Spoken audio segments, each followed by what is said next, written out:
Quand Jésus arrive sur l'autre rive de la mer, au pays des Gadaréniens, il rencontre deux démoniaques sortant des sépulcres. Ils étaient terribles, au point que personne n'a la force de passer par ce chemin.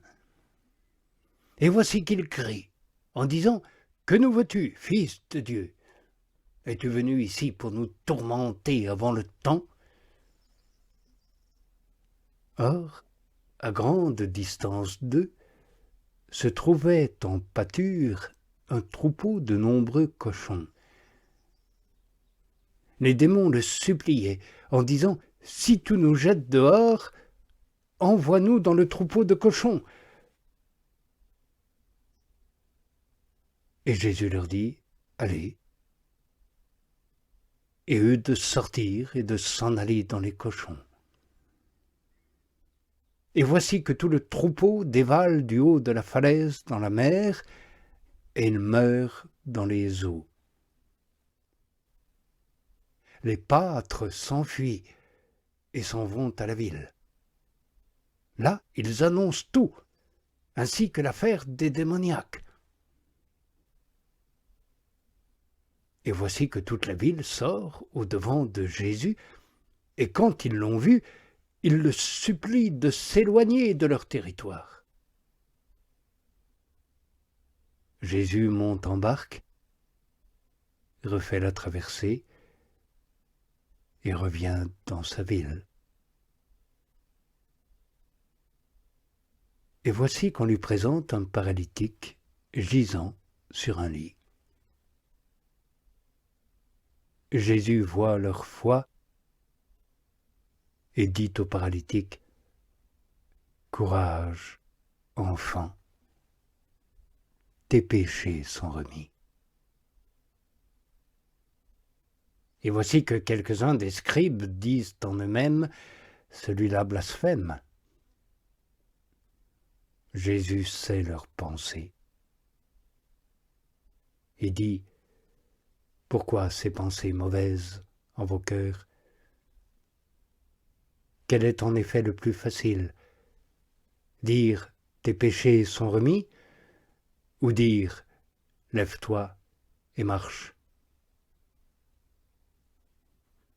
Eh bien, pour que vous sachiez que le Fils de l'homme a pouvoir sur la terre de remettre les péchés,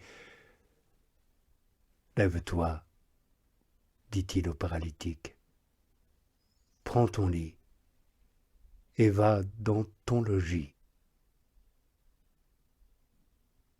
Il se lève et va dans son logis. Les foules voient cela et craignent fort. Elles glorifient Dieu qui donne un tel pouvoir aux hommes. De là, Jésus passe. Il voit, assis au bureau du péage, un homme, appelé Matthieu. Il lui dit « Suis-moi ». Il se lève et le suit. Or, tandis qu'il est à table dans la maison, voici que de nombreux publicains et pécheurs viennent et se mettent à table avec Jésus et ses disciples. Ce que voyant les pharisiens disent à ses disciples « Votre maître mange avec les publicains et les pécheurs ?» Pourquoi? Jésus entend et dit « Ce ne sont pas les forts qui ont besoin de médecins, mais ceux qui vont mal. Allez donc apprendre ce que signifie « C'est la miséricorde que je veux, non le sacrifice. » Oui, je ne suis pas venu appeler des justes, mais des pécheurs. Alors s'approchent de lui les disciples de Jean.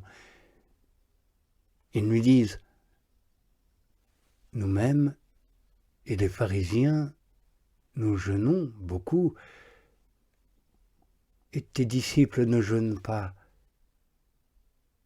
Pourquoi ? Jésus leur dit, les compagnons de l'époux peuvent-ils s'affliger tant qu'ils ont l'époux avec eux ? Mais viendront des jours où l'époux leur sera enlevé. Alors ils jeûneront. Nul n'ajoute à un vieux vêtement un ajout d'étoffe non foulée, car la pièce tire sur le vêtement et la déchirure devient pire.